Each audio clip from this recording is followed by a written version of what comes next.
ठीक है, तो हमारे पास ये सिंपल, मैं चाह रहा हूँ कि आप ये चैट ऐप बनाएं। इस चैट ऐप के अंदर ये पूरा मैं इसका आर्टिकल का लिंक आपको पास ऑन कर देता हूँ। अब आप इसको फॉलो करें या आप कोई और फॉलो करें, आपकी मर्जी है। बस एक कंडीशन है कि एक तो चैट ऐप होनी चाहिए और किसके थ्रू बननी चाहिए, फायरबेस की। बहुत सिंपल। आपके पास जो मैसेजिंग सर्विस है ना वो फायरबेस है। इसका मतलब है कि आप एक दफ़ा मैसेजिंग कर लेंगे तो वो डिलीट नहीं होने चाहिए। और दूसरा ये है कि आपके पास वो डिप्लॉयड है। अगर फर्ज करो गूगल नेटलिफाई पे आप मुझे वो लिंक देंगे, अब मैं आपको मैसेज भेजूंगा तो वो आपको पास डायरेक्टली कैसे आएगा, और मुझे रियल टाइम चाहिए। मतलब मैंने मैसेज भेजा और आपको दिखा, आपने वहाँ से मैसेज भेजा तो मुझे दिखा, तो रियल टाइम चाहिए। क्या, कौन सा डेटा? जहाँ पे सेव हो रहे होंगे वो फायरबेस है ना, वो फायरबेस इसमें पूरा आपको समझाया हुआ है। फायरबेस एक टाइप ऑफ डेटाबेस है जो फायर स्टोर कहलाता है। फायर स्टोर डेटाबेस में आपका सारा डेटा सेव कर रहा होता है, वो इसने पूरा बताया हुआ है। आपको वो ज़्यादा सीखने की ज़रूरत ही नहीं है कि फायरबेस क्या है, फायर स्टोर क्या है, सब कुछ बताया हुआ है। A to Z इसने बताया हुआ है कि इस पर क्लिक करो, इसको ऐसे ओपन करो, ये चीज़ कॉपी करो, ये यहाँ पे लेकर आओ। उसने डिट्टो, इंग्लिश है आई थिंक, इतना तो आ जाएगा। देख के कॉपी कर लो भाई। उसको देखते हैं।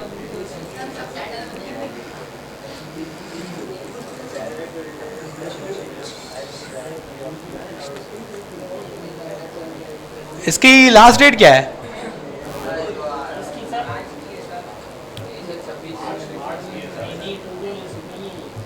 ये टू डू लिस्ट है ना?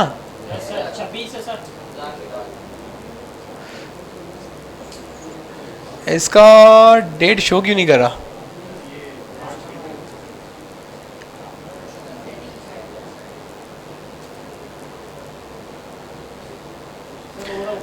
ड्यू 26 है। चले, अगर ये ड्यू 26 है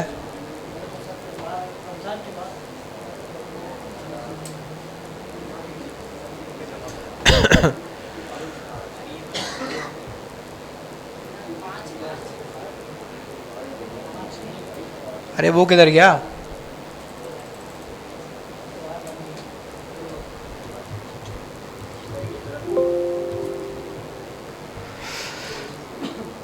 इसने क्या पोस्ट ही नहीं किया?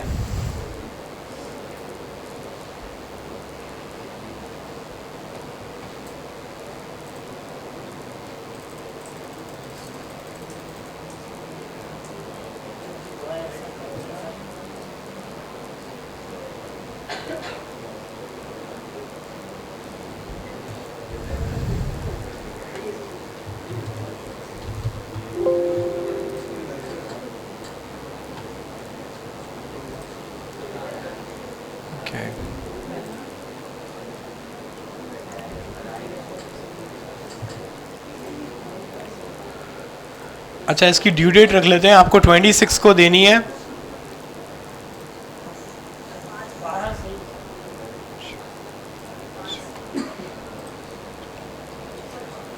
उसके नेक्स्ट वीक। नहीं नहीं, बहुत है, बहुत सिंपल है यार। ये तो आप उससे पहले बना लोगे। टू डू लिस्ट वाली थोड़ी कॉम्प्लिकेटेड है, लेकिन इसमें तो कुछ भी नहीं है, ये बहुत आसान है। सही है, तो सिंपल आप ये काम करेंगे कि भाई ये ऐप बनाएंगे। ये इसकी बेसिकली इसका यूआई है। ये इसने बेसिकली डिस्कॉर्ड से कॉपी किया है। अगर आपने किसी ने डिस्कॉर्ड यूज़ किया हो तो डिस्कॉर्ड का थोड़ा यूआई ऐसा ही दिखता है, तो इसने उसका छापा है, तकरीबन उसका ही उसी का यूआई छापा है। ये आपको फायरबेस यूज़ कराने को बोल रहा है। अब फायरबेस की बहुत सारी सर्विसेज हैं। आपने होस्टिंग इस्तेमाल की थी, सही है। होस्टिंग के बाद एक और है ऑथेंटिकेशन। ऑथेंटिकेशन हमने अपनी भी बनाई है। इसमें बता रहे हैं कि हम फायरबेस ऑथेंटिकेशन कैसे यूज कर सकते हैं। अब हम फायरबेस क्यों यूज कर रहे हैं ऑथेंटिकेशन? क्योंकि हमें साइन इन विद गूगल चाहिए, ठीक है। उसके बाद जब आपकी ऑथेंटिकेशन हो जाती है तो उसके बाद ये आपको कहता है कि फायरबेस का डेटाबेस यूज करो।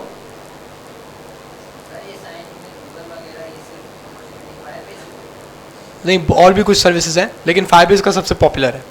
और आप वो भी कर सकते हो एसडीके के थ्रू। मतलब गूगल के पास जाओगे, हमें एसडीके दोगे, गूगल से हम डायरेक्टली वो बटन इंपोर्ट करें, तो वो भी हो जाता है, लेकिन वो फिर लंबा प्रोसेस है। फायरबेस गूगल का एक्वायर्ड है।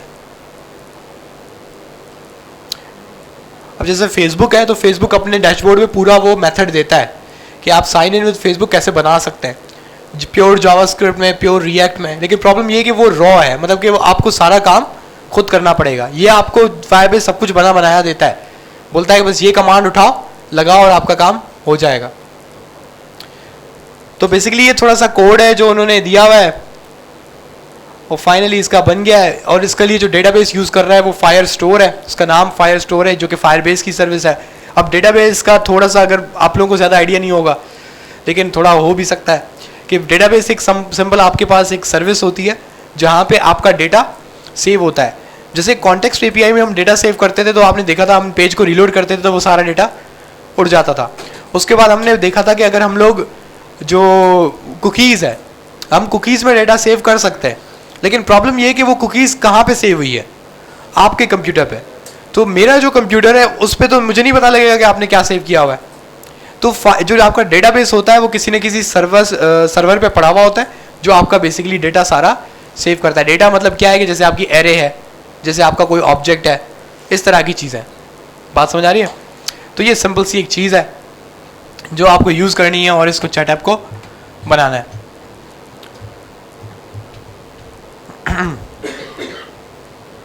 उसके बाद बेसिकली आज का टास्क क्या है हमारा? आज का हमारा टास्क ये है कि आप अपने अपने कंप्यूटर्स पे बैठेंगे और ऑथेंटिकेशन सिस्टम बनाएंगे।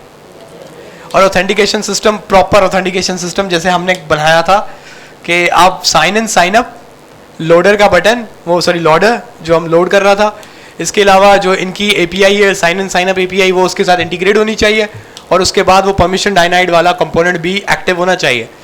सही है। अब आप इसमें कौन से तरीके लगाते हैं, किस तरीके से करते हैं, मेरे से करते हैं, नहीं करते, वो आपका मर्जी है।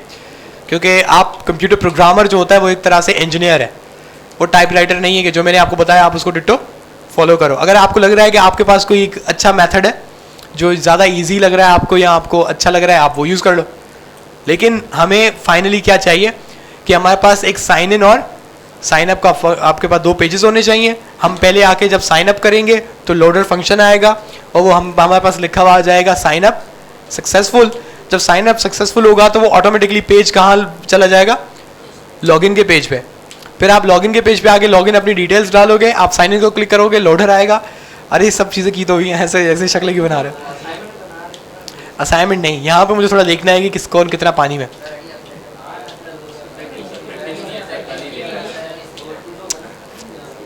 वीडियोस अपलोडेड है, आप अपने कंप्यूटर्स पे खोलें, ज़रा उसको ट्राई तो करें।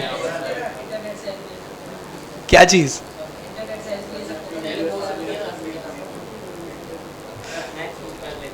देखें, अब हम उसको अगर नेक्स्ट वीक ले जाते हैं तो फिर आज क्या फिर नोट स्टार्ट करें?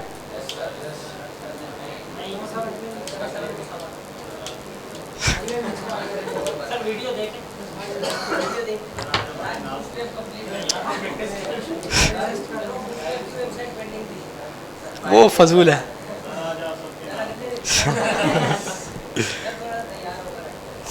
अच्छा एक काम करते हैं, नेक्स्ट वीक चलें, आप थोड़ी प्रैक्टिस करके आइएगा।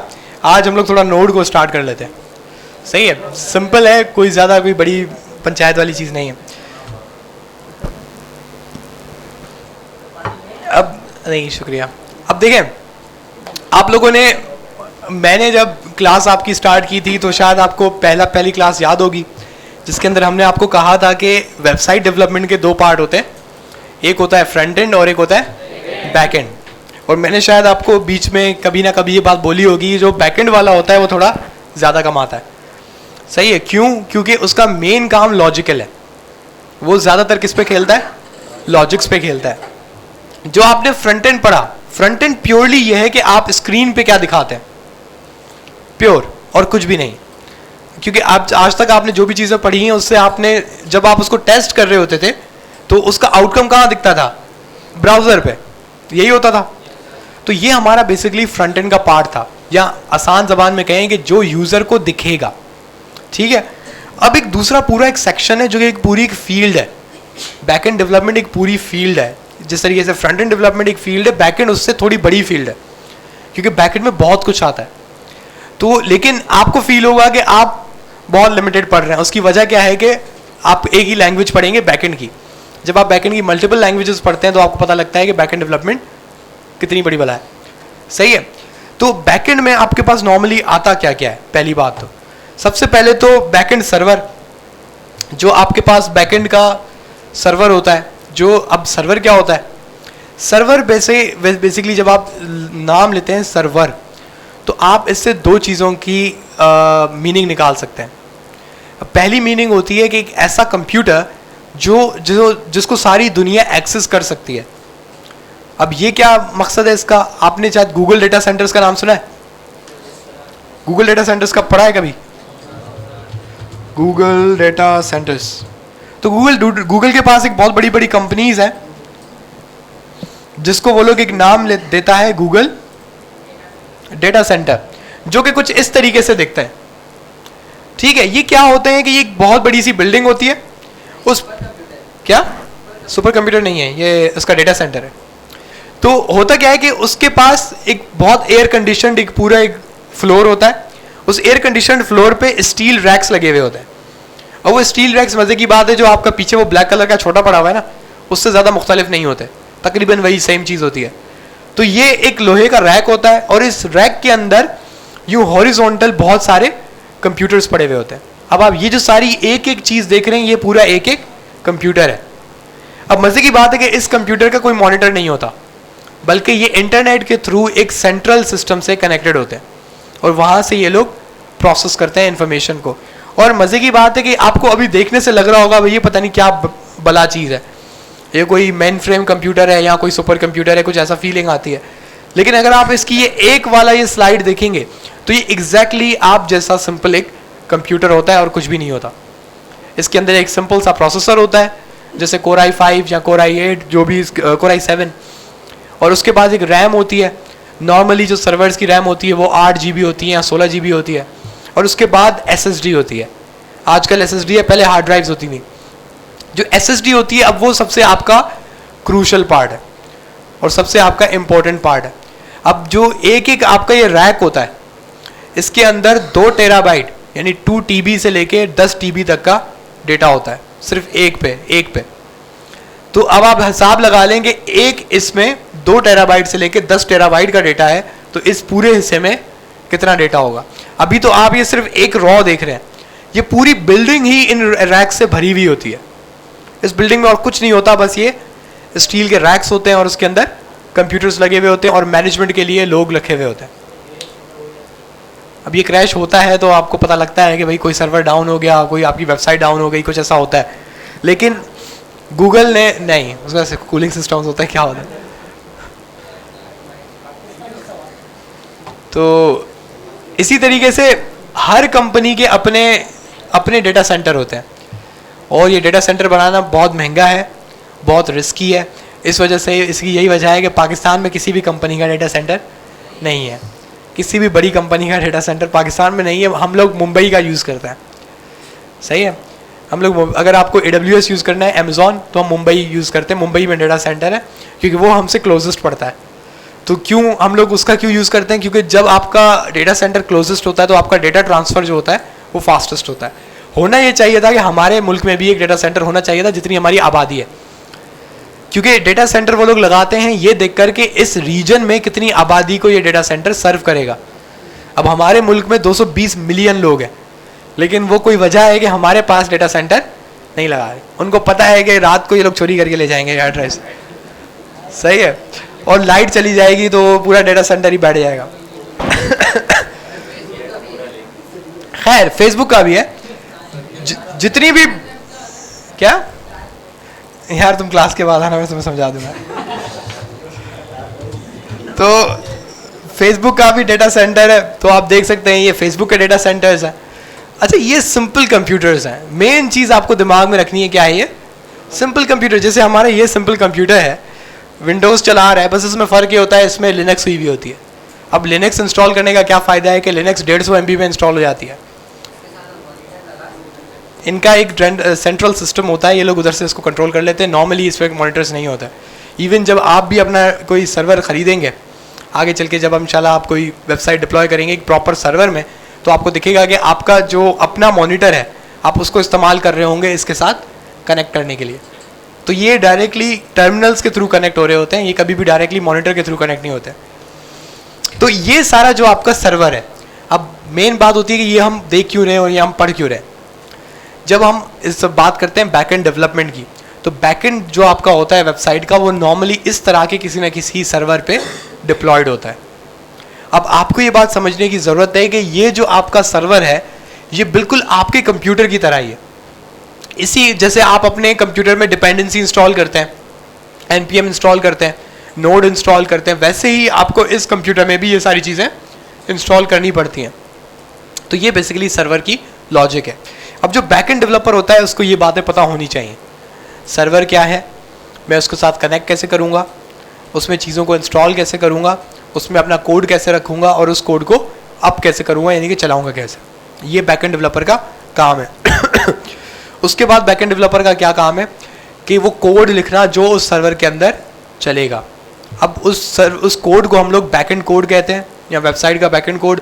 मज़े की बात है, ये जो बैकएंड कोड होता है ज़रूरी नहीं कि ये सिर्फ वेबसाइट के लिए हो, ये किसी मोबाइल ऐप के लिए भी हो सकता है, ये एक डेस्कटॉप ऐप के लिए भी हो सकता है। क्योंकि मैंने आपको शायद एक बात बताई थी जब हम पढ़ रहे थे API, तो हमने कहा था कि API की खास बात क्या है कि वो किसी भी लैंग्वेज के साथ कम्युनिकेट कर सकती है। तो बैकएंड नॉर्मली आजकल जो बनता है वो एक API बनती है। अब मैं ये क्यों कह रहा हूँ कि आजकल, तो पहले क्या होता था, तो पहले हम लोग यूज़ करते थे टेम्पलेटिंग इंजन्स।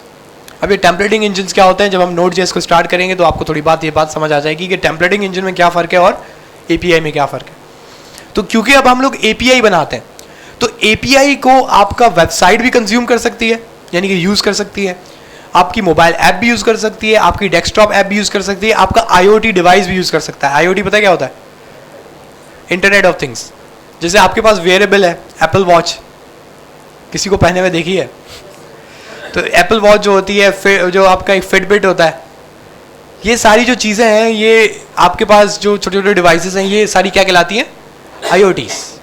इसके अलावा आपके पास सेंसर्स होते हैं, सही, कोई कहीं का टेम्परेचर नोट कर रहा है ऑटोमेटिकली, इस तरह के सेंसर्स वगैरह जो डेटा भेज रहे हैं, कहीं ना कहीं डेटा भेजेंगे ना, तो ये डेटा जिसके पास भेजते हैं वो बेसिकली क्या होती है? एक API। अब API खुद क्या है? एक बैकएंड कोड है, समझ रहे हैं? आपको वो कोड लिखना पड़ता है, ये बैकएंड डेवलपर का काम है। तो सबसे पहले तो बैकएंड डेवलपर को वो बैकएंड की कोई एक ना एक लैंग्वेज आनी चाहिए। अब मैं क्यों कह रहा हूँ एक ना एक, क्योंकि बैकएंड बहुत सारी लैंग्वेजेस पे लिखा जाता है। जैसे .NET नाम सुना है, उसके बाद आपके पास जावा, कभी जावा इंस्टॉल किया है? उसे लिखा हुआ आता है 3 बिलियन डिवाइसेस यूज अवर। तो सबसे पहले जावा ज़्यादा यूज़ होता था, तो उनकी ये बात सही थी, लेकिन वो मज़े की बात है आज भी अगर आप जावा इंस्टॉल करेंगे तो भी यही लिखा आता है 3 बिलियन डिवाइसेस यूज अवर सर्वर। उन्होंने वो चेंज ही नहीं किया। तो जावा बहुत पॉपुलर है और बहुत पुराना है। तो बैकएंड का कोड बहुत पहले जावा में ज़्यादा लिखा जाता था, यानी कि .NET, जावा। लेकिन अब जो न्यू टेक्नोलॉजीज़ हैं उनके लिए जो चीज़ सबसे ज़्यादा इस्तेमाल होती है वो है एक तो जावास्क्रिप्ट पहली, दूसरी है पाइथन। इन दोनों की आपस में बैकएंड के कोड में टक्कर है। लेकिन फ़िलहाल कुछ वक्त से थोड़ा पाइथन जो है वो आगे जा रही है। उसकी वजह क्या है कि पाइथन जो है वो AI का कोड संभाल सकती है बड़े प्यार से। वो आराम से AI का कोड रीड कर सकती है, उसको एग्जीक्यूट करवा सकती है। तो इस वजह से लोग ज़्यादातर किसको प्रेफर कर रहे हैं? पाइथन। लेकिन Node.js के भी अपने कुछ फ़वायद हैं। उसकी स्पीड सही है, उसका कंप्यूटेशनल टाइम बैकएंड कोड में बहुत ज़रूरी होता है। अब आपकी एक ऐप है, वो फ़र्ज़ करेंगे अचानक से 2 लाख यूज़र्स उस पर हिट करते हैं, मतलब आपका बैकएंड का कोड है उस पर 2 लाख यूज़र्स एक साथ लॉगिन होते हैं।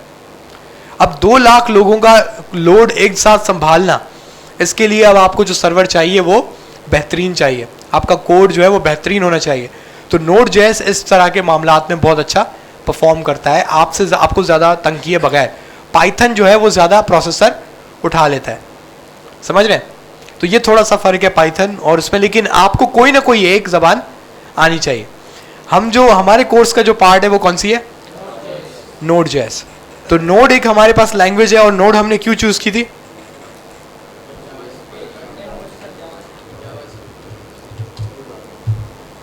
क्योंकि बेसिकली हमने Node.js इसलिए यूज़ करी थी क्योंकि हम अभी तक जो सारी स्टैक पढ़ रहे हैं वो जावास्क्रिप्ट स्टैक है। आप अगर देखें बूटस्ट्रैप, तो उसके अंदर आप जावास्क्रिप्ट का एक CDN ऐड कर रहे होते थे। उसके बाद आपने पढ़ी जावास्क्रिप्ट खुद, उसके बाद आपने पढ़ी रिएक्ट। तो रिएक्ट में सारा टोटली काम आपने किस पे किया है? जावास्क्रिप्ट। तो अब आप एक लैंग्वेज से थोड़ा यूज टू हो चुके हैं। आपको पता है कि जावास्क्रिप्ट में फंक्शन कैसे लिखना है, इफ एल्स की कंडीशन कैसे लिखनी है, और क्लास तो चलो आपने बनाई नहीं है। दूसरे जो फोर लूप्स हैं वो कैसे बनाने हैं, वेरिएबल कैसे बनाने हैं, ग्लोबल वेरिएबल क्या है, लोकल वेरिएबल क्या है। तो एक लैंग्वेज आपको बहुत अच्छी अब आ गई है।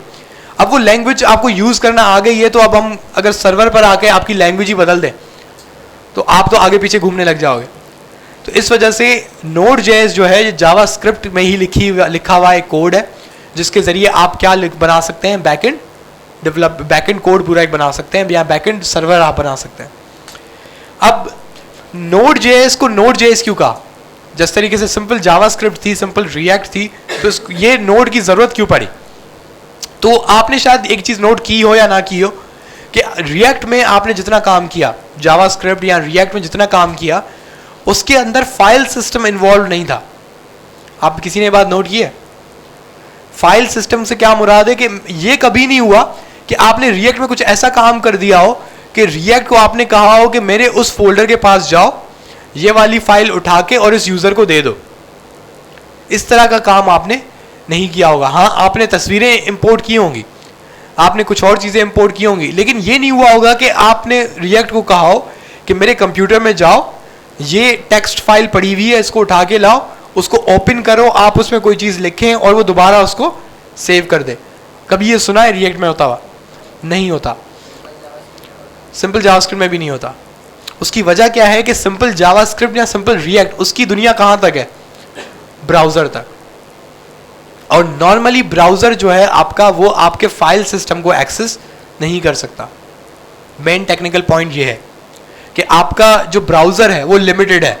आपका ब्राउजर आप ही को इजाजत नहीं देगा आपके कंप्यूटर की फाइल सिस्टम को टच करने का। आप बात समझ रहे हैं?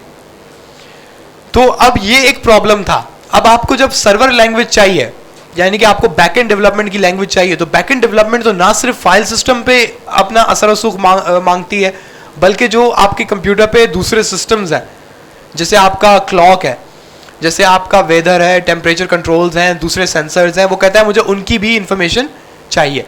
मतलब बैकएंड डेवलपमेंट का जो कोड होता है वो कंप्लीट एक्सेस मांगता है आपके कहाँ पे? फाइल सिस्टम में। बैकएंड का कोड कहता है कि मैं कोई ना कोई फाइल बना भी सकता हूँ, कोई फाइल अपलोड भी कर सकता हूँ, कोई फाइल को चेंज भी कर सकता हूँ आपके कंप्यूटर पे। अब जावास्क्रिप्ट क्योंकि किसके अंदर चलती है? ब्राउजर। तो वो ये काम करना उसके लिए नामुमकिन था। तो उसके लिए उन्होंने क्या किया कि एक और लैंग्वेज बनाई जो बेसिकली है जावास्क्रिप्ट ही, लेकिन उसको नाम क्या दिया? Node.js। अब आपने एक बात नोट की थी कि जब हम लोगों ने npm इंस्टॉल किया था तो नोड का हमने अलग से सेटअप डाउनलोड किया था। ये बात आपने देखी थी? और नोड की खास बात क्या है कि जब हम लोग कमांड प्रॉम्प्ट में आते थे तो हम यहां पे लिखते थे npm माइनस वर्जन। तो ये npm है, ये नोड पैकेज मैनेजर है, ये जावास्क्रिप्ट पैकेज मैनेजर नहीं है। इसी के तौर पे अगर आप लिखते हो नोड माइनस वर्जन, तो ये नोड का वर्जन है, ये जावास्क्रिप्ट का वर्जन नहीं है। इसका मतलब है जो आपने नोड है वो आपने बिल्कुल अलग से इंस्टॉल की है अपने कंप्यूटर पे। अब जिस कंप्यूटर पे आप कहते हैं कि सर इसमें नोड नहीं है, इसमें npm नहीं है, तो उसका क्या मतलब है कि इसमें अभी नोड इंस्टॉल्ड नहीं है। लेकिन उसी कंप्यूटर पे अगर ब्राउजर है तो आपकी जावास्क्रिप्ट चल जाएगी। ये बात सही है? आप ब्राउजर खोलेंगे, आप उसके कंसोल में जाएंगे, आप जावास्क्रिप्ट लिखेंगे, आपकी जावास्क्रिप्ट चलेगी। इसका मतलब है कि जावास्क्रिप्ट जब ब्राउजर होगा तो जावास्क्रिप्ट चल जाएगी। लेकिन नोड के लिए आपको नोड कंपाइलर इंस्टॉल करना पड़ता है। अब ये नोड कंपाइलर क्या होता है? नोड कंपाइलर जो आपने इस नोड के वेबसाइट से जो चीज़ यहाँ से डाउनलोड की थी वो बेसिकली क्या है? एक तरह का नोड कंपाइलर। नोड कंपाइलर क्या करता है कि नोड में आप जो भी उसको कमांड लिख के देते हैं, उस कमांड को वो कन्वर्ट करता है मशीन लैंग्वेज में। और आपको पता है कि कंप्यूटर सिर्फ कौन सी लैंग्वेज समझ सकता है? Machine language. तो इसको हम लोग कहते हैं क्या? Node compiler. तो ये बेसिकली आप क्योंकि अपने कंप्यूटर में इंस्टॉल कर रहे हैं, तो ये नोड आपके कंप्यूटर में लिखी हुई है, तो आपके कंप्यूटर की फाइल्स एंड फोल्डर्स को ये एक्सेस कर सकती है। अब जब नोड के पास आपकी फाइल्स एंड फोल्डर्स का एक्सेस आ गया तो अब ये फुल एक प्रोग्रामिंग लैंग्वेज कहलाएगी। जावास्क्रिप्ट को प्रोग्रामिंग लैंग्वेज नहीं कहते थे, जावास्क्रिप्ट को स्क्रिप्टिंग लैंग्वेज कहते थे। स्क्रिप्टिंग लैंग्वेज वो लैंग्वेज होती है जो किसी ना किसी सॉफ्टवेयर पे डिपेंडेंट हो। बात समझ रहे हैं? जैसे आपने वी बेसिक देखी है क्या? विजुअल बेसिक तो विजुअल बेसिकली आपको कोई सॉफ्टवेयर चाहिए होता है जिसके अंदर वो चलती है। इसके अलावा आपके पास मैक्रोज बनते हैं। मैक्रोज किसमें बनते हैं? माइक्रोसॉफ्ट एक्सेल यूज किया है, उसके अंदर आप मैक्रोज लिख सकते हो। मैक्रोज एक छोटी सी प्रोग्रामिंग लैंग्वेज है जो कि इसकी खुद की है, एक्सेल की। तो उसमें आप छोटी सी प्रोग्रामिंग कर सकते हो, किसके अंदर? एक्सेल के अंदर। अब ये सारी कहलाती हैं स्क्रिप्टिंग लैंग्वेजेस। उसकी वजह क्या है कि जो मैक्रो है उसको चलने के लिए क्या चाहिए? Microsoft Excel. अब जो जावास्क्रिप्ट है उसको चलने के लिए क्या चाहिए? ब्राउजर। इसी तरीके से HTML CSS भी क्या है? स्क्रिप्टिंग लैंग्वेजेस है। लेकिन जो एक फुल फ्लेज प्रोग्रामिंग लैंग्वेज होती है वो किसी सॉफ्टवेयर पर डिपेंडेंट नहीं होती। बात समझ आ रही है? जैसे पाइथन है, पाइथन किसी सॉफ्टवेयर पर डिपेंड नहीं है, वो आपके कंप्यूटर पे ऐसे ही इंस्टॉल होती है उसके बाद आप उसको यूज करते हैं, चलाते हैं। ना वो उसको कोई ब्राउजर चाहिए, ना किसको कोई और चीज चाहिए। आप सिंपल आते हैं, इस ये वाला कमांड प्रॉम्प्ट खोलते हैं और आप यहाँ पे पाइथन लिखना शुरू कर सकते हैं और आपकी पाइथन यहाँ पे चलती है। तो ये प्रोग्रामिंग लैंग्वेज कहलाती है जो कि जिसको किसी और चीज की जरूरत नहीं होती, फुल फ्लैज। जावा भी यही है, C++ भी यही है, PHP को भी ब्राउजर चाहिए होता है, लेकिन PHP का जो आपके पास कंपाइलर है वो इंस्टॉल होता है, तो इस वजह से वो बैकएंड लैंग्वेज के लिए यूज हो जाती है। क्या? नहीं, ब्राउजर नहीं चाहिए उसको। तो इस वजह से हमारे पास उन्होंने क्या किया कि जावास्क्रिप्ट को इस्तेमाल करते हुए एक और नई बैकएंड लैंग्वेज बना डाली, जिसको नाम उन्होंने क्या दे दिया? Node.js। तो Node.js को चलाने से पहले, अच्छा, जो आपकी बैकएंड डेवलपमेंट की जब मैं बात कर रहा हूँ तो आपको पता लगा कि सबसे पहले तो एक बैकएंड की लैंग्वेज चाहिए, जो इस हमारे केस में हम क्या पढ़ेंगे? Node.js। उसके बाद बैकएंड पे काम करने के लिए आपको एक डेटाबेस का आना बहुत ज़रूरी है। अब डेटाबेस क्या होता है? जिसके अंदर हम अपना डेटा सेव करवाते हैं। अब डेटाबेसेस बहुत तरह के होते हैं। एक डेटाबेस होता है SQL, दूसरा डेटाबेस होता है नॉन SQL। ये बात किसी को पता है?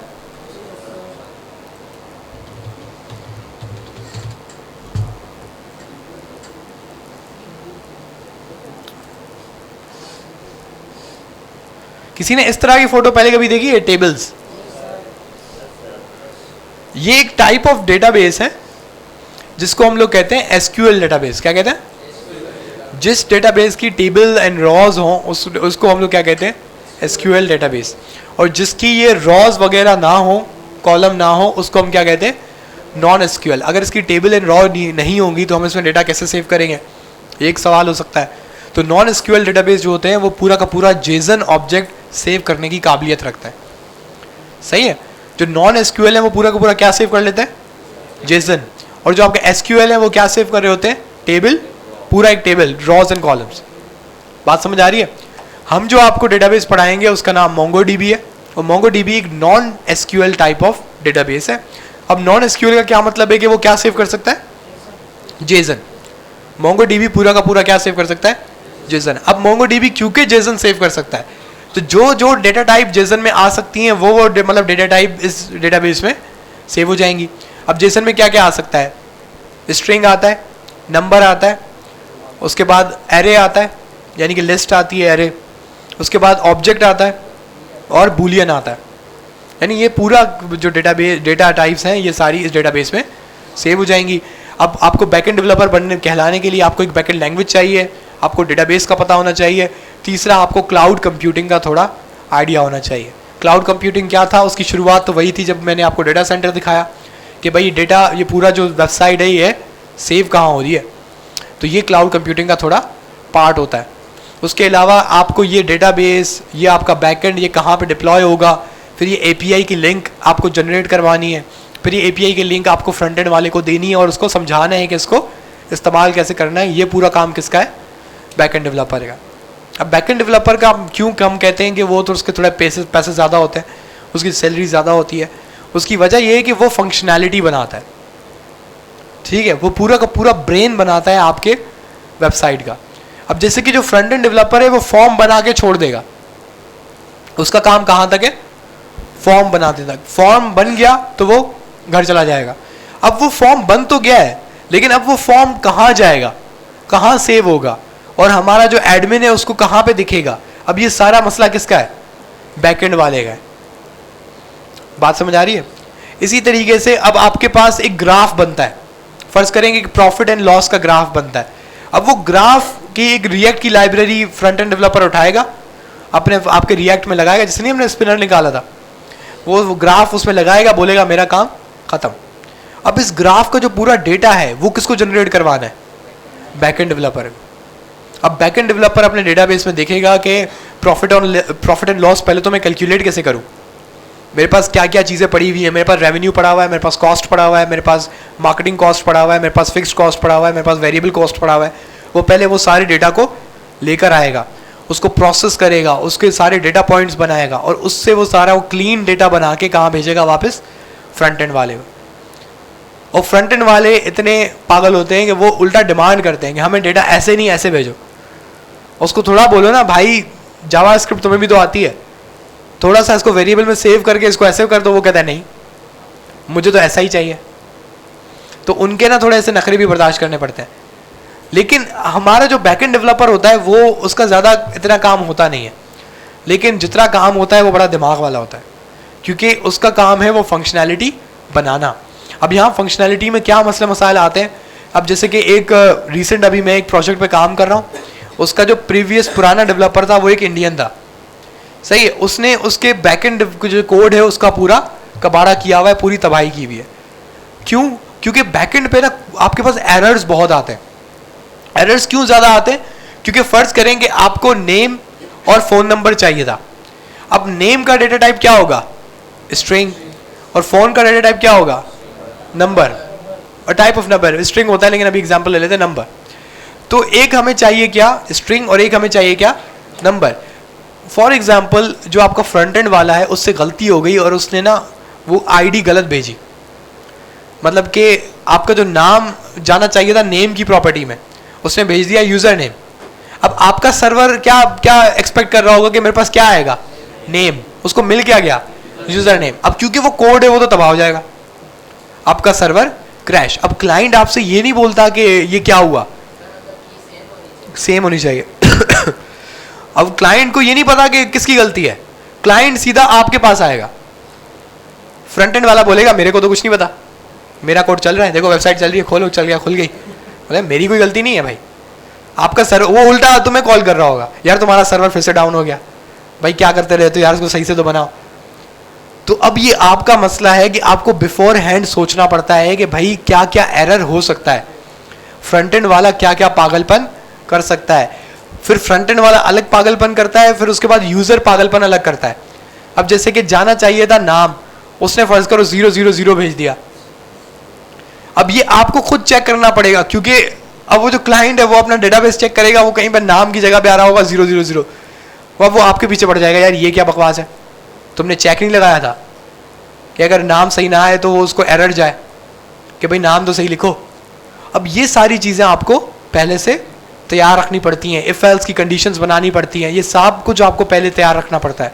अब उसमें से एक भी कोई गड़बड़ हुई, फर्ज करें फ्रंट एंड वाले ने डेटा भेजा ही नहीं, खाली ऑब्जेक्ट आ गया आपके पास, सही। अब भी आपका सर्वर क्रैश नहीं करना चाहिए, और सर्वर को हम लोग इसको कहते हैं ग्रेसफुली एरर हैंडलिंग।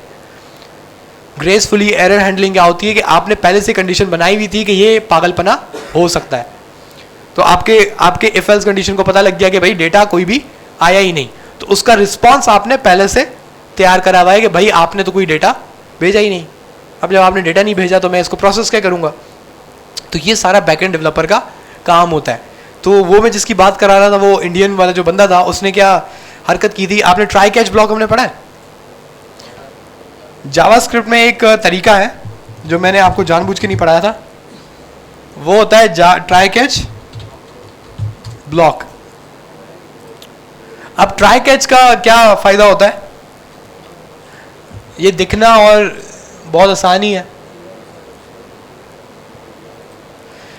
अब देखो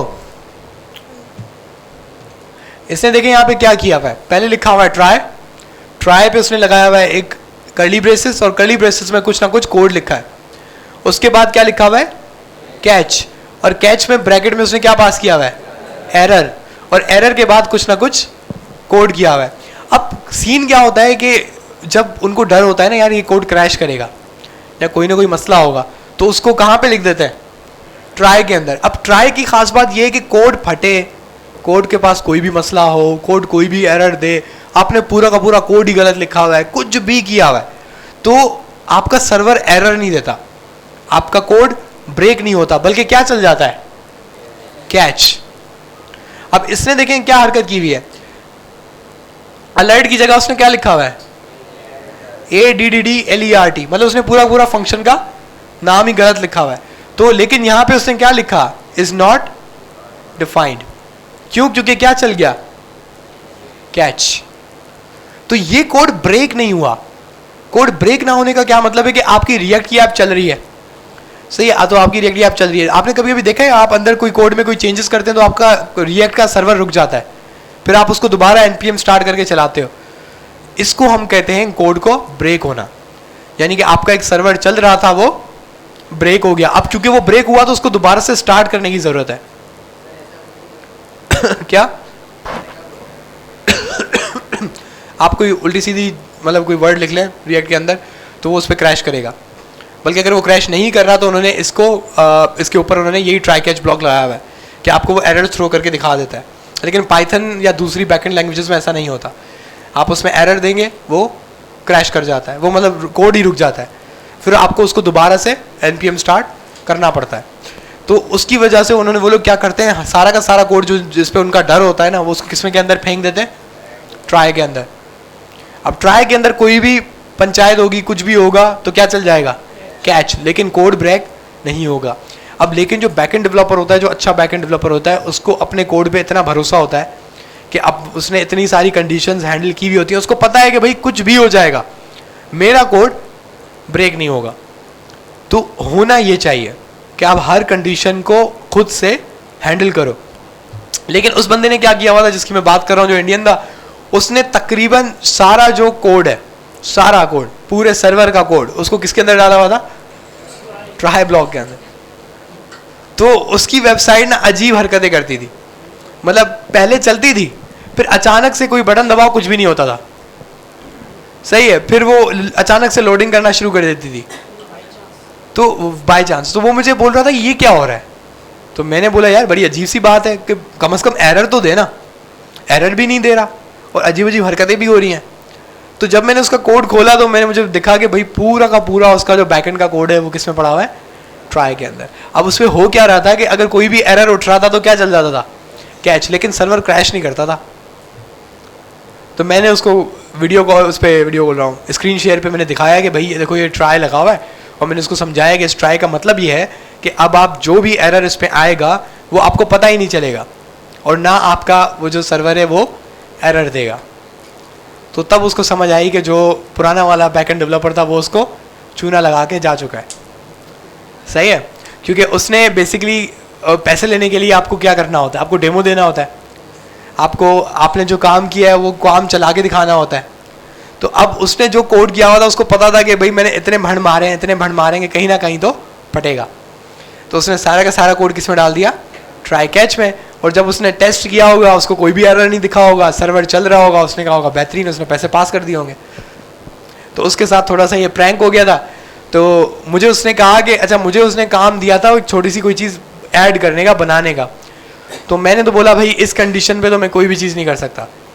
उसकी वजह क्या है कि मैं कोई चीज़ ऐड करूँगा, कोई और चीज़ एरर देगी, कोड ब्रेक हो जाएगा, आप मुझे बोलोगे कि भाई तुम्हारी चीज़ नहीं चल रही। तो अभी उसने मुझे दूसरा कॉन्ट्रैक्ट दिया हुआ है जिसमें मैं पूरा जो कोड है उसको एक दफ़ा दोबारा से रिव्यू कर रहा हूँ और ये ट्राई कैच हटा रहा हूँ, ताकि एक एक जो आपका बैकएंड जो एंड पॉइंट है वो हमारे पास एक सही मायने में आ जाए।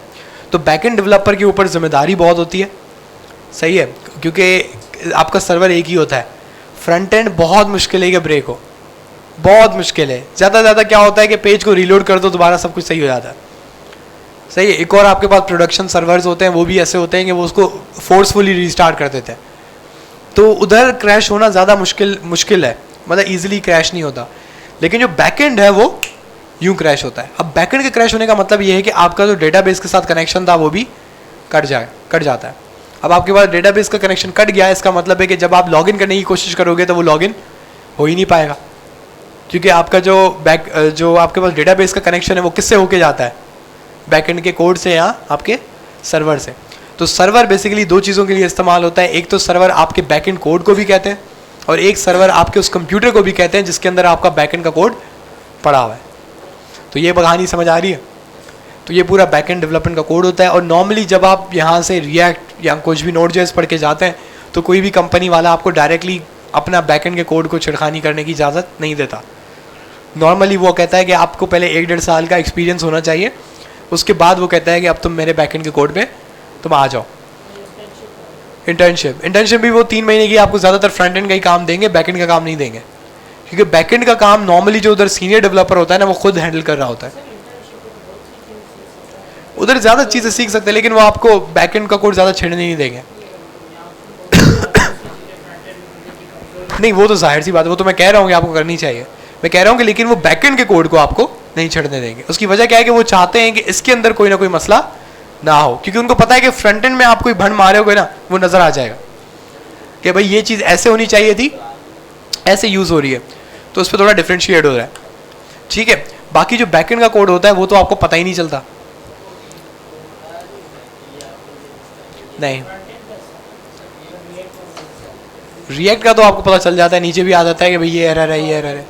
आपको नोड.जेएस का तब तक पता नहीं चलता जब तक वो राउट हिट नहीं होता, तो आपको उसकी टेस्टिंग करनी पड़ती है।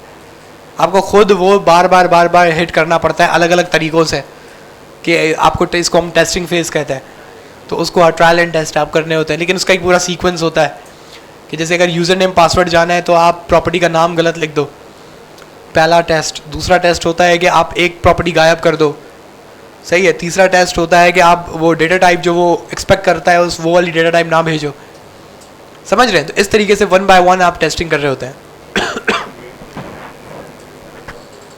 नोड.जेएस में यूनिट टेस्टिंग है। अब वो सिंपल, वो बेसिकली हिट एंड ट्रायल ही होता है, वो जस्ट कोडिंग फॉर्म में है। अगर आप उसको डायरेक्टली करना चाहो आप डायरेक्ट भी कर सकते हो। सही है जी, तो ये नोड.जेएस है। तो ज़रा नोड.जेएस को स्टार्ट करते हैं, यूज़ भी करके देख लेते हैं। ज़रूरी नहीं, मैंने कहा आजकल ज़्यादातर एपीआई में यूज़ होता है। सबसे पहले तो अगर वेबसाइट डेवलपमेंट की बात करें तो आपको टेम्पलेटिंग इंजन ज़्यादा पॉपुलर थे। ठीक है, एक काम करते हैं, आपका फोल्डर बना हुआ था राइट?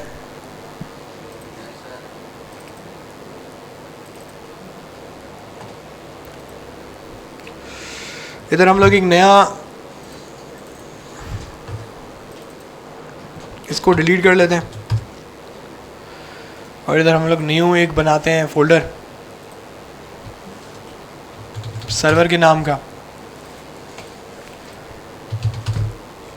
अच्छा, पहले हमारे पास npm क्रिएट रिएक्ट ऐप होता था। क्रिएट रिएक्ट ऐप आप न्यू ऐप माई ऐप करते थे तो सारे फाइल फोल्डर्स बन जाते थे। तो अनफॉर्चुनेटली नोड.जेएस में ऐसा नहीं है और आपको सारी चीज़ें खुद बनानी पड़ती हैं। तो सबसे पहला जो स्टेप होता है नोड.जेएस का सर्वर बनाने का, उसके लिए आपको package.json की फ़ाइल चाहिए होती है। अब तक तो आप इतनी बात समझ गए होंगे कि जावास्क्रिप्ट का जो भी प्रोजेक्ट होता है उसके अंदर package.json का होना लाजमी है। अब आपके पास रिएक्ट के अंदर तो क्रिएट रिएक्ट ऐप package.json बना के देता है।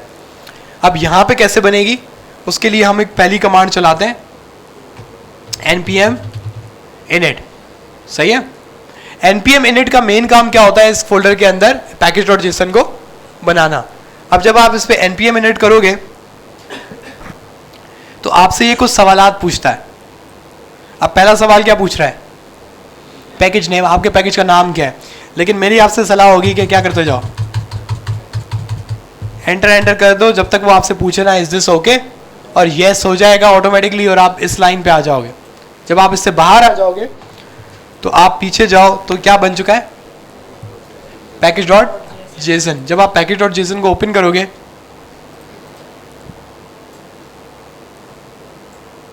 तो आपके पास ये वाला कोड ऑलरेडी लिखा हुआ है, जो बेसिकली किसने लिखा है, npm init ने। ये बात समझ आ रही है? ये इसका एप्लीकेशन वर्जन है।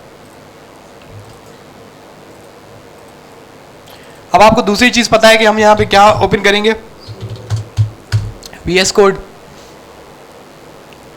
अब जब हमने VS कोड को स्टार्ट कर लिया है तो अब हम यहाँ पे एक न्यू फाइल बनाएंगे। प्राइमरीली जो सर्वर फाइल का नाम होता है वो या तो main.js होता है या app.js होता है। तो मैंने ओपन कर लिया क्या, app.js। लेकिन अब प्रॉब्लम ये है कि मेरे पास इसमें हम लिखें क्या, सही है, एक तो ये प्रॉब्लम है।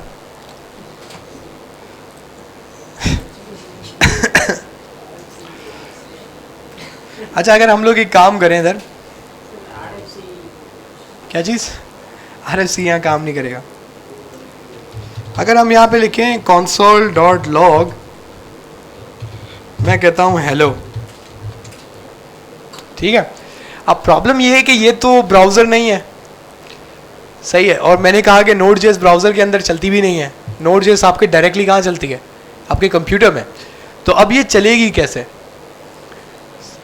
तो इसका एक तरीका होता है, ये आपका टर्मिनल है, आपने सबने नोड इंस्टॉल की हुई है, npm आप सब इंस्टॉल यूज़ करते हैं, तो आप यहाँ पे लिख सकते हैं node app.js। जब आपने node app.js किया तो आपको क्या लिखा आया, हेलो, क्योंकि ये बेसिकली आपने console log यहीं पे किया हुआ था। आपको ये बात समझ आ रही है? क्या? हाँ। अब ये इतने मज़े नहीं आ रहे, ठीक है जी। तो इस तरीके से अब ये बेसिकली जो आप लिख रहे हो ये क्या, कौन सी लैंग्वेज है, नोड। ये नोड है, ये क्यों नोड है, क्योंकि ये कहाँ चल रही है, टर्मिनल पे, और जावास्क्रिप्ट कभी भी टर्मिनल पे नहीं चलती। लेकिन क्यों दिख जावास्क्रिप्ट जैसी क्यों रही है, क्योंकि ये Node.js जो है वो जावास्क्रिप्ट के ऊपर ही बनी हुई है।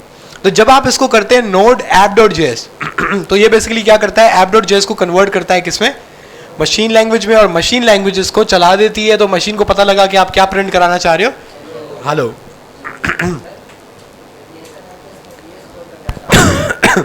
VS कोड एक सिंपल एडिटर है, आप यही काम इसमें भी कर सकते थे।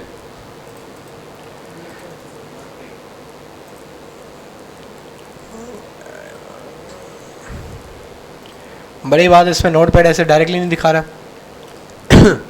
आप इसको एडिट कर दो, बोलो हेलो माय नेम, आप इसको सेव कर दो, और यहाँ पे आपने लिखा CMD और आपने लिखा node app.js, तो अब क्या आया, हेलो माय नेम। तो मैंने चेंजेस जो की किसके थ्रू की, नोटपैड के थ्रू। तो VS कोड सिंपल इधर एडिटर है, वो एडिटिंग के लिए आपको ज़्यादा फैसिलिटेट करता है, तो हम कोशिश करते हैं कि हम उसी को यूज़ करें।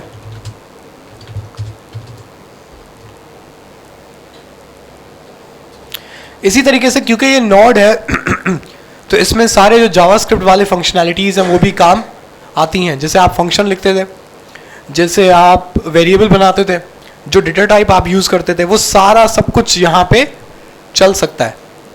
ये बात समझ आ रही है? क्या पे ये रीस्टार्ट हुआ है, ये अपना ही इसका कोई टर्मिनल है। तो ये हमारे पास आ गया Node.js। लेकिन Node.js खुद जो है, आपको पता है कि हम सबसे आसान चीज़ों पे जाते हैं, सही है। तो सर्वर बनाने के लिए जिस तरीके से जावास्क्रिप्ट के ऊपर, वेब फ्रंट एंड बनाने के लिए हमें जावास्क्रिप्ट के ऊपर हमने क्या यूज़ किया है, रिएक्ट यूज़ किया है, जो कि क्या थी, एक लाइब्रेरी थी। इसी तरीके से नोड के ऊपर भी एक लाइब्रेरी है जो हमारी ज़िंदगी आसान करती है, उसका नाम है एक्सप्रेस। क्या कहते हैं उसे, एक्सप्रेस। अब क्योंकि आपकी जो एक्सप्रेस है वो एक लाइब्रेरी है नोड की, तो उसको पहले इंस्टॉल करना लाजमी है। तो आप करते हो npm इंस्टॉल एक्सप्रेस।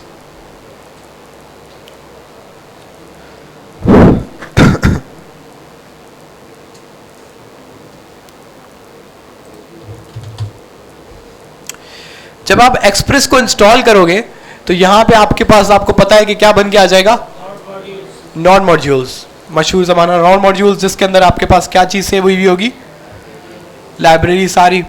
लेकिन मेन लाइब्रेरी कौन सी है, एक्सप्रेस। एक काम करते हैं, इसका हेलो वर्ल्ड प्रोग्राम लेकर आते हैं।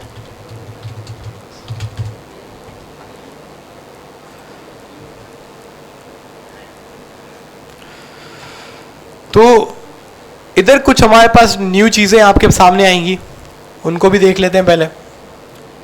तो सबसे पहले हमें वो क्या दिखा रहा है कि वो एक वेरिएबल बना रहा है जिस वेरिएबल का नाम क्या है, एक्सप्रेस। लेकिन वो एक्सप्रेस के आगे क्या लिखा हुआ है, रिक्वायर।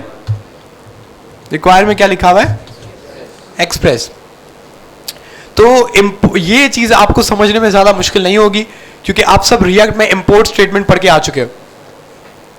तो वो रिएक्ट का इंपोर्ट था और ये रिक्वायर जो है किसके लिए, नोड जेएस के लिए। नोड जेएस में रिक्वायर होता है और आपके पास रिएक्ट में क्या होता है, इंपोर्ट। दोनों का काम क्या है, सेम। जैसे इंपोर्ट नोड मॉड्यूल से लाइब्रेरी को उठा के लाता था, इसी तरीके से रिक्वायर नोड मॉड्यूल से लाइब्रेरी को ही उठा के लाएगा। अब इसने लाइब्रेरी उठा के लाई एक्सप्रेस और उसमें किसने सेव करा दी, एक्सप्रेस के कीवर्ड पे। ये बात नजर आ रही है, क्या चीज इसका रिक्वायर कीवर्ड है, इंपोर्ट नहीं होगा क्योंकि वो अलग मॉड्यूल है। अब यहाँ पे कॉन्स्ट हो गया। उसके बाद आपको हेलो वर्ल्ड एग्जाम्पल में एक और लाइन बता रहा है, constant app it is equals to Express. अब आप लोगों को सबको जावास्क्रिप्ट आती है, आई थिंक इस चीज़ को समझना आप लोगों के लिए तो ज़्यादा मसला नहीं होगा कि यहाँ पे क्या हो रहा है।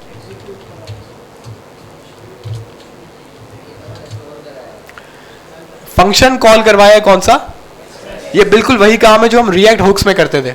हमने रिएक्ट हुक्स को इंपोर्ट करवाया, उसको यहाँ पे एग्जीक्यूट करवाया, उसका आउटपुट एक वेरिएबल में सेव करवाया।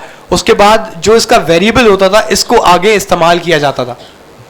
याद है ये चीज़, जैसे हमने नेविगेट आखिरी बार यूज़ किया था तो यूज़ नेविगेट ऊपर था, इंपोर्ट हुआ, उस यूज़ नेविगेट को हमने ये पैरेंथेसिस लगा के एग्जीक्यूट किया और उसको हमने सेव करा लिया था नेविगेट के कीवर्ड में। फिर हम नेविगेट को पास कर रहे थे वो राउट जहाँ पे हमें जाना होता था। तो हमने ये काम कर लिया। उसके बाद आपको चाहिए होता है ऐप डॉट लिसन।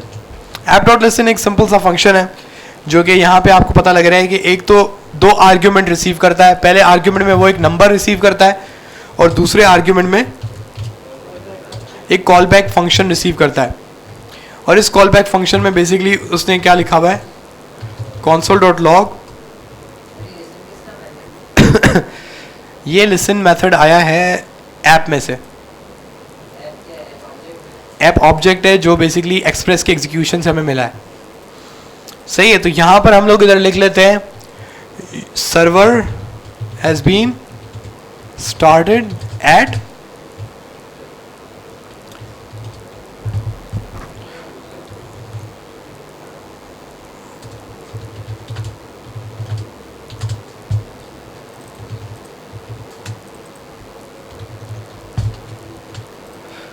ये चीज आपको समझ आ रही है। मैंने एक सिंपल वेरिएबल बनाया, उसके अंदर क्या सेव करवाया है, 5000 सेव करवाया। अब ये 5000 यहां पे रिप्लेस हो जाएगा। ये लिसन के फंक्शन का सेकंड आर्ग्यूमेंट क्या है, कॉल बैक फंक्शन। अब कॉल बैक फंक्शन में एक सिंपल कंसोल है जो कह रहा है सर्वर हैज बीन स्टार्टेड। इसको जरा हम एग्जीक्यूट कराते चलाते देखते क्या आता है। हम लिखते हैं नोड ऐप डॉट, जब हमने नोड ऐप डॉट जेएस की तो ये बोल रहा है server has been started at 5000। तो मजे की बात है कि आपका सर्वर सिर्फ इन लाइन ऑफ कोड से स्टार्ट हो चुका है। ये आपका सर्वर स्टार्ट हो चुका है, ये आपका बैकएंड सर्वर है जो चल रहा है क्योंकि उसने सक्सेसफुली ये वाली लाइन प्रिंट कर दी। वैसे ज़्यादा नहीं है, वो HTML HTTP क्लाइंट की एक लाइब्रेरी है नोड की, वो यूज़ होती थी। सही है, बस थोड़ा सा वो कोड ज़्यादा है, बॉयलर प्लेट कोड थोड़ा ज़्यादा है। लेकिन आपका जो एक्सप्रेस है वो यहाँ पे उसका फ़ायदा नज़र नहीं आता। उसका फ़ायदा नज़र आता है जब आप राउटिंग यूज़ करते हैं। वो राउटिंग उसकी बहुत ईजी है और मैनेजेबल है और बहुत सारे जो लाइब्रेरीज़ हैं वो बनाई ही एक्सप्रेस के लिए गई थी उसके साथ कम्युनिकेशन में। जैसे डेटाबेस, वो सिंपल आप इंपोर्ट करते हैं, उसको यूज़ करते हैं, ख़त्म। तो बहुत ईजी हो जाता है। उसके बाद अभी मेरा सर्वर बन गया है, मेरा सर्वर चल रहा है, लेकिन नीचे ना कोई चीज़ प्रिंट हो रही है और अभी तक ये बात समझ में नहीं आई कि API कैसे। अब आपको पता था कि API में दो तरह के मेथड्स होते थे, कौन कौन से, गेट और पोस्ट। इसका मतलब है कि अगर मैं अभी जाता हूं 5000 पे, लोकल होस्ट 5000 पे, तो मुझे वो क्या कह रहा है, नॉट गेट नहीं है वो, कैन नॉट गेट, ये कौन सा राउट है? इंडेक्स राउट। बेसिकली वो आपको बताना चाह रहा है कि इंडेक्स राउट पे आपने कोई भी चीज़ नहीं लिखी है, लेकिन आपको यहाँ पर अगर ये सर्वर नहीं चल रहा होता तो आपको देता URL नॉट फाउंड, लेकिन आपने देखा कि वो एरर नहीं आया, उसको पता लग गया है कि ये कोई ना कोई सर्वर चल रहा है यहाँ पे, लेकिन मसला सिर्फ क्या आ रहा है कि ये वाला आपने कोई भी राउट नहीं किया हुआ। इसका मतलब है कि जब हम लोग URL के मेन पेज पे जाते हैं तो उसका मतलब क्या होता है कि हम किस राउट पे जा रहे हैं? इंडेक्स राउट पे जा रहे हैं। तो आपको मैंने एक और चीज़ बताई थी कि जब भी आप ब्राउजर की इधर URL में कोई चीज़ टाइप करके एंटर मारते हो तो ये कौन सा मेथड है? कौन सा मेथड है? ये गेट मेथड है। याद है, ब्राउजर पे जो भी चीज़ आप URL पे लिख के एंटर मारते हो वो कौन सा मेथड होता है? गेट मेथड होता है।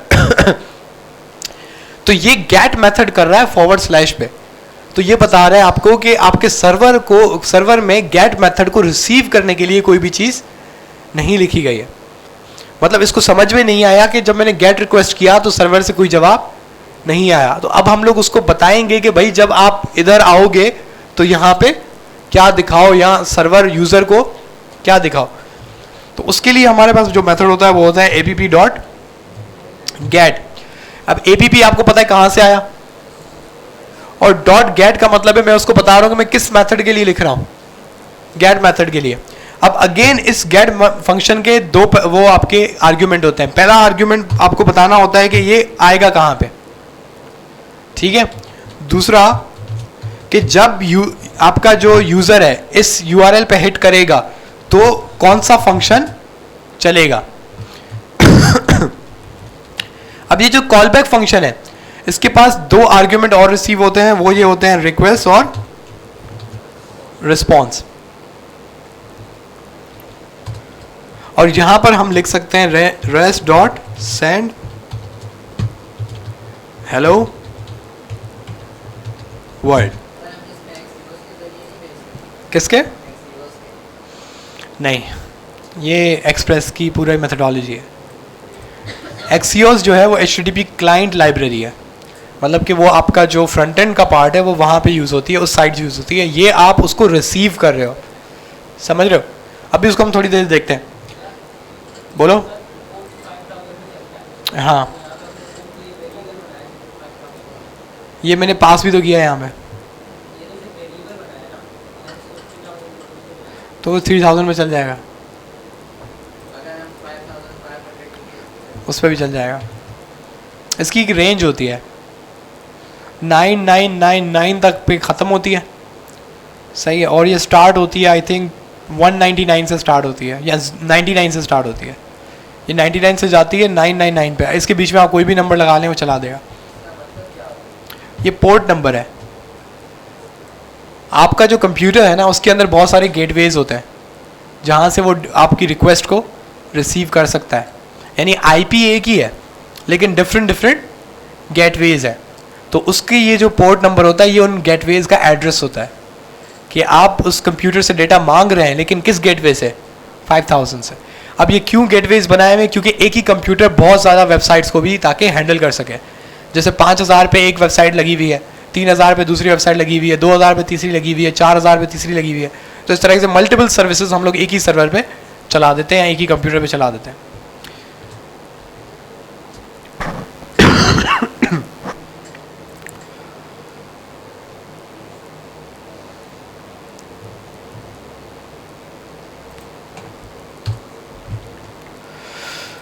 तो ये वाला काम हमें बार बार करना पड़ता है और इसको वेरीफाई कर लेंगे आपके पास ये चल रहा है। अब जब हमने इसको रीलोड किया तो हमें क्या दिखा? Hello world.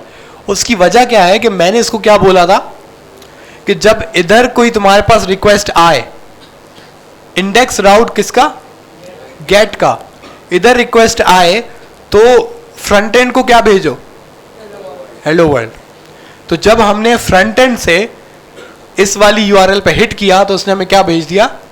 Hello world. अगर आप एक्सियोस से भी इसको अब एक्सेस करेंगे तो आपको ये जवाब मिल जाएगा, और वो जवाब में आपको क्या मिलेगा? Hello world. अब इसके बाद आप सोच रहे होंगे कि ये तो सिंपल स्ट्रिंग है। हमने तो बात की थी कि APIs में क्या आता है? जेसन आता है। तो जेसन करना भी बहुत आसान है। आप सेंड की जगह क्या लिखते हैं? जेसन लिखते हैं, और यहाँ पे आप क्या पास कर दें,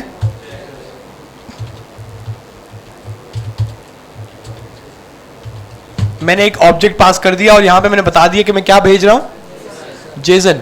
अच्छा, ये जो फंक्शन है गेट का, जो रिकॉल बैक फंक्शन है, इसमें मैंने दो पैरामीटर्स दिए हैं, एक REQ और एक RES। REQ का फुल फॉर्म है रिक्वेस्ट, RES का फुल फॉर्म है रिस्पॉन्स। इसका मतलब है कि रिक्वेस्ट यानी कि फ्रंट एंड जो आपको रिक्वेस्ट भेज रहा है, अगर उसमें से आपने कोई चीज निकालनी है तो वो आपको किस पैरामीटर से मिलेगी, रिक्वेस्ट में से। अगर आपको फ्रंट एंड को कोई चीज भेजनी है तो आपको वो किस में मिलेगी, रिस्पॉन्स में। और ये दोनों चीजें आपको कौन दे रहा है, ये बेसिकली एक्सप्रेस का जो मेथड है गेट, ये आपको दोनों वेरिएबल्स दे रहा है। अब हमने लिखा जेसन और हमने हेलो वर्ल्ड एक ऑब्जेक्ट पास ऑन किया है। तो अब हम जरा इसको रीलोड करते हैं। रीलोड करने के लिए इसको दोबारा से रीस्टार्ट करना पड़ेगा, बंद नहीं होता, इसको चलाना पड़ता है। तो अब आप देख रहे हैं कि ये जो आपके पास मोज़िला फायरफॉक्स है, इसको पता लग गया कि हमारे पास क्या रिसीव हुआ है, एक जेसन रिसीव हुआ है और इसने इसको जेसन के फॉर्मेट पे सारा डेटा दिखा दिया है। अब हम एक और काम कर लेते हैं कि हम लोग क्या भेज सकते हैं, एक एरे भेज सकते हैं हम लोग। और इस एरे में हम लोग फर्ज करो कि हम लोग ऐसे ही कोई ना कोई डेटा भेज देते हैं।